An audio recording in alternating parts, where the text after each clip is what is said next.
Hello student, आज करेंगे हम क्लास 8th का एक्सरसाइज 9.1 का। देखिए क्वेश्चन नंबर 3 या शायद आपको दिखाई दे रहा है। क्वेश्चन नंबर 3 क्या है? अ square and a rectangular field with measurement have the same perimeter, which field has greater area and how much. अब देखिए आपके पास क्या फिगर दी हुई है।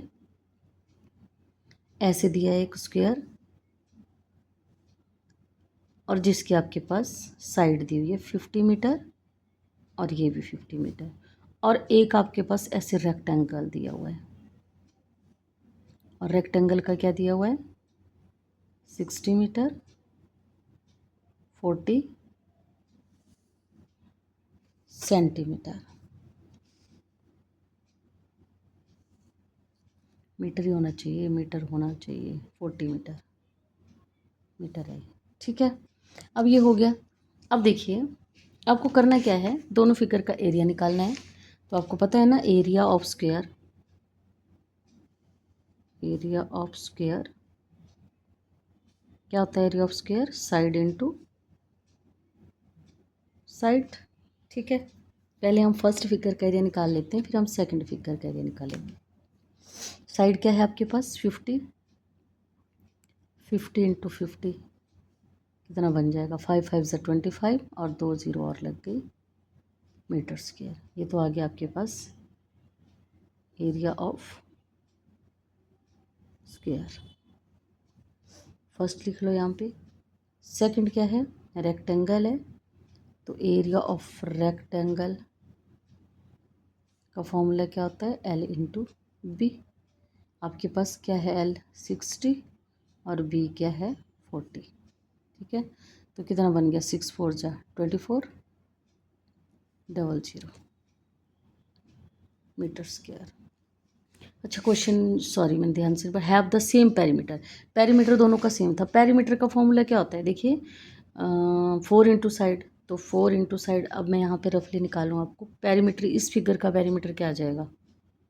4 इंटू 50 200।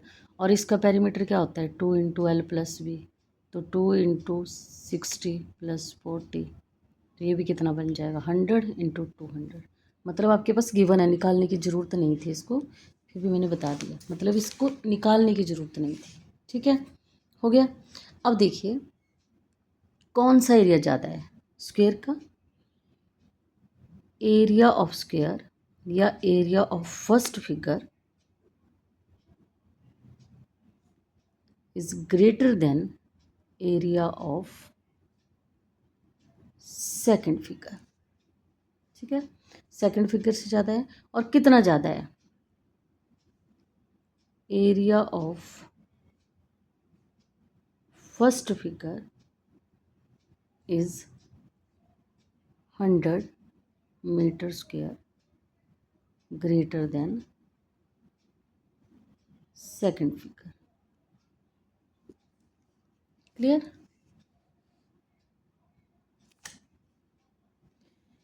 ये तो हो गया क्वेश्चन। उसके आगे देखिए क्वेश्चन नंबर 4। क्वेश्चन नंबर 4 क्या है? ऐसे रख देती हूँ बुक। क्वेश्चन नंबर 4 देखिए क्या है।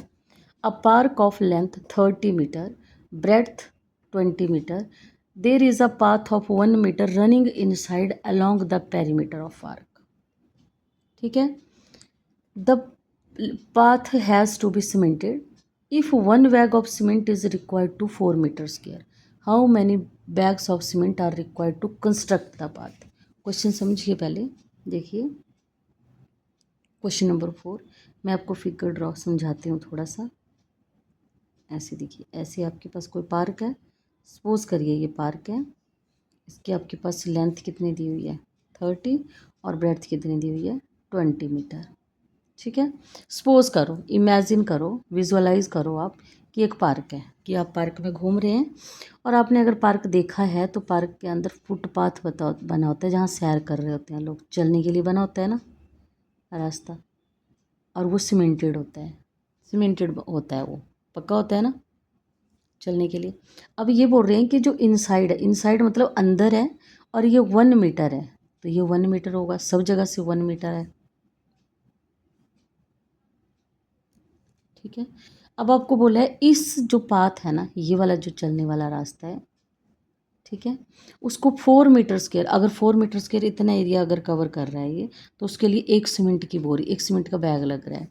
तो पूरे पाथ को कंस्ट्रक्ट करने के लिए कितने सीमेंट के बैग लगेंगे? क्लियर हुआ क्वेश्चन? पहले क्वेश्चन को समझिए। अब हम क्या करेंगे समझने के लिए, ये जो बड़े वाला फिगर है ना ABCD, इसको नाम दे दो ABCD।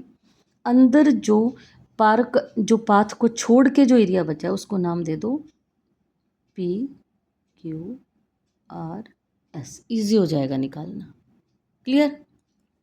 देखिए अब क्या करेंगे, सबसे पहले तो जो बाहर है ABCD, area of rectangle ABCD, ठीक है। एरिया ऑफ रेक्टेंगल ABCD, तो क्या बन जाएगा ABCD का, आपको पता है L इंटू B होता है। तो L क्या है यहाँ पे 30 इंटू 20, इसका मतलब क्या आ गया 600 मीटर स्क्वायर। ये तो आ गया एरिया ऑफ ये जो बाहर वाला है। अब अंदर देखिए, area of rectangle PQRS।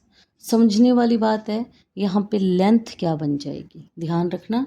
Length यहाँ क्या बच जाएगी, बच्चे इसी में कंफ्यूज होते हैं। 30 तो पहले थी, 30 तो पूरी है। अब देखिए 1 मीटर यहाँ से गई, 1 मीटर यहाँ से गई, क्योंकि चारों तरफ से पाथ 1 मीटर कंस्ट्रक्ट है ना, मोटा तो एक बराबर है, फुटपाथ तो एक बराबर है। तो यहाँ 1 ये 1 ये, क्योंकि पैरेलल साइड्स इक्वल होती हैं यहाँ पे, पता है ना आपको रेक्टेंगल में। तो यहाँ क्या करेंगे, लेंथ में से 2 माइनस कर लेंगे। मेरी बात समझ में आई? 1 मीटर ये, 1 मीटर ये, 2 मीटर, तो कितना आ गया ये, कितना लिखेंगे इसको 28 मीटर। क्लियर? सेम यही तरीका बी में लगेगा। बी कितनी है 20 माइनस, देखिए 1 ये है 1 ये है, 20 minus 2 equal to 18 metre. Clear हुई मेरी बात? अब आप क्या करेंगे, अब निकालिए area of rectangle PQRS। PQRS का एरिया निकालिए, कितना होएगा L इंटू बी, तो 28 इंटू 18, और इनको जब मल्टीप्लाई करेंगे तो आपके पास आ जाएगा 504 मीटर स्क्वायर। ठीक है, ये तो बन गया एरिया ऑफ PQRS का एरिया बन गया, और ये ऊपर ABCD का एरिया था। अब दो चीज़ें तो आपके पास निकल गई। अब एरिया ऑफ पाथ निकालिए, मेन काम है एरिया ऑफ पाथ।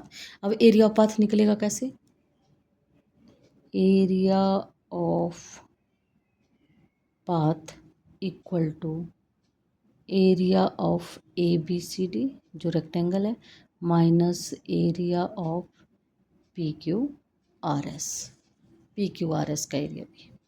अब एरिया ABCD का एरिया क्या था 600, माइनस इसका एरिया कितना है 504, करियन को माइनस, 10 में से 4 को माइनस किया 6, और यहाँ क्या बच गया 9, और 5 में से 5 किया 0। तो एरिया ऑफ पाथ कितना आ गया 96 मीटर स्क्वायर। क्लियर हुई मेरी यहाँ तक बात? अब आपके पास एरिया ऑफ पाथ आ गया, यहाँ लिख देती हूँ मैं फिर से, area of path equal to 96 metre square. ठीक है, अब एरिया ऑफ पाथ तो आपके पास आ गया। आपको क्या बोला है, आपको ये भी बोला था 1 bag, the cost of 1 metre square, cost of या number of bag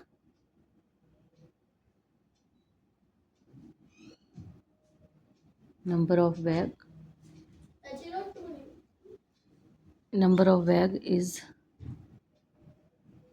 bag is required to 4 metre square. 4 metres के लिए स्क्वायर के लिए नंबर ऑफ बैग क्या है 1 बैग। आपको बोला है एक बैग कंस्ट्रक्ट होता है 1, यूनिटरी मेथड पता है 4 मीटर है, तो 1 मीटर स्क्वायर के लिए क्या बन जाएगा 1/4। 4 मीटर के लिए एक बैग है, तो 1 मीटर के लिए बैग का 1/4 पार्ट होगा ना। तो 96 मीटर स्क्वायर को कंस्ट्रक्ट पक्का करने के लिए जो पाथ है उसको कितने बैग लगेंगे 1/4 इंटू 96, कट करिए इसको, 4 2 ज़ा 8, 1 बच गया, 4 4 जा 16, तो कितने आ गए 24 बैग्स। नंबर ऑफ बैग्स क्या हो गए,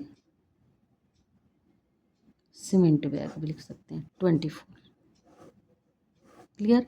इंटरेस्टिंग क्वेश्चन है, क्वेश्चन को प्लीज़ थोड़ा सा इंटरेस्ट से करिए, समझने की कोशिश करिए, हो जाएगा। Clear. Okay, thanks for watching.